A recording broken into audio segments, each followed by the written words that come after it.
Mark Vientos clearly a pretty significant looking or potentially significantly looking hamstring or some kind of soft tissue injury for a season that's been really tough for Mark Vientos, right? You look at the fact that third base has been borderline unplayable there, and the Mets have kind of shown you that with how little they've had interest in playing him out there lately.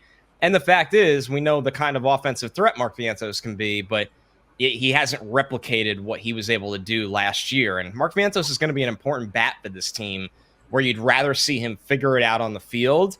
But instead, right now, he's going to be down for a little bit with this injury. On the positive side of this, Joe, Ronny Mauricio and David Stearns had said this recently at his press conference that, like, at some point, this guy's going to force our hand.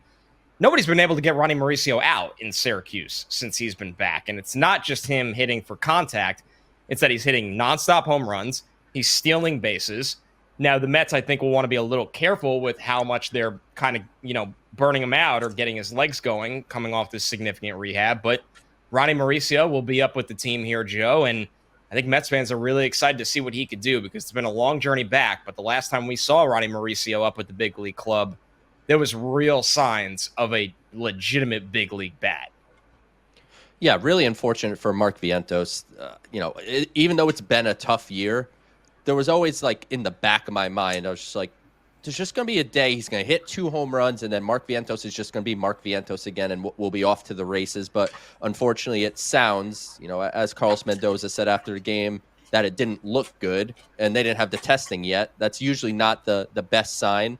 But either way, this is opportunity for Ronny Mauricio. And I want to be really clear that the Mets were not intending to call Ronny Mauricio up quite yet. The idea was for him to get his legs more under him. Despite hitting over 500, hitting home runs, as you said, stealing bases, hitting balls 110 plus miles an hour off the bat at AAA, they really want him to get back to being an everyday player and then see where the opportunity would arise. Because at this point, it's been 2 days on, 1 day off. Like, that's kind of been the rhythm that they've been going with him. And I would suspect you'll see similar at the big league level. I don't think he's now just going to be the everyday anything, but he played both second base, and third base. So I would guess you'll see a mix of second, third, and DH with Mauricio.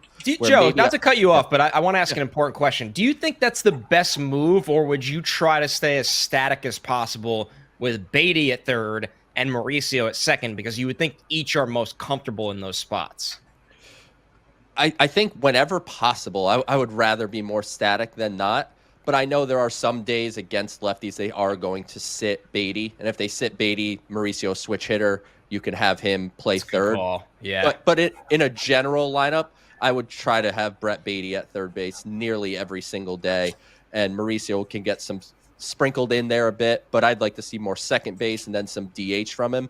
And as you said, Connor, this could be exciting. It could bring a juice to this lineup that I think really needs it, because when we talk about, for example, Luis Angel Acuna, we talk about the speed element, the defensive element that he provides.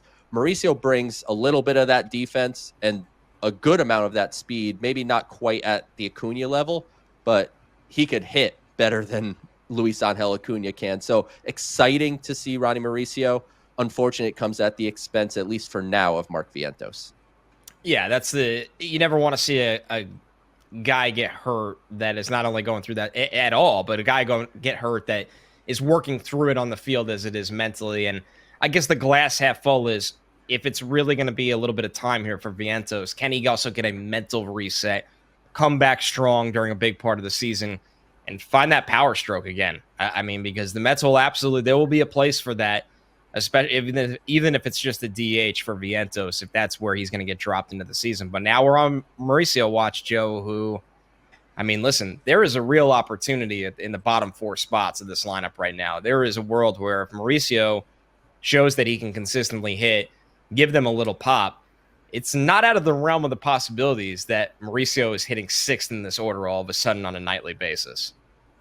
Definitely not out of the realm of possibility. The thing that we're going to keep an eye on so far, we're talking really small sample size. He played 9 games with AAA Syracuse, played 19 total minor league games this year.